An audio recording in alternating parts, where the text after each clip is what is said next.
Are you wondering how to connect your Insta360 X3 to your PC and back up all your media files? Here are two different and handy ways to transfer your Insta360 photos and videos to your computer.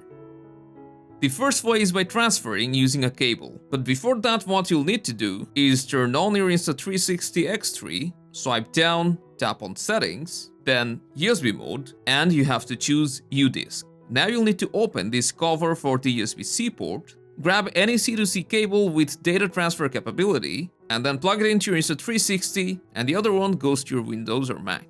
Now after plugging it to Windows, inside this PC or Explorer, it will pop up as a USB drive.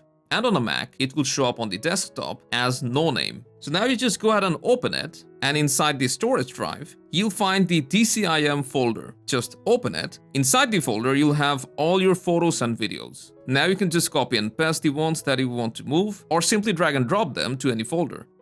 Now if you can't use the cable, or don't want to, then let's look at the second way. For this, you'll need to open this battery compartment that has two latches. Just push them together, and the battery will pop out. Remove it, and here you'll see the SD card. Just push on the SD card, and it will unclick itself. Now remove the card, and now you'll need to insert it in a card reader, and then you can go ahead and connect it to your PC. And the rest of the process is the same. After transferring your photos and videos, you can also clear up all its storage and free up space. And that's all there is to it. Hope this helped. I'll see you around.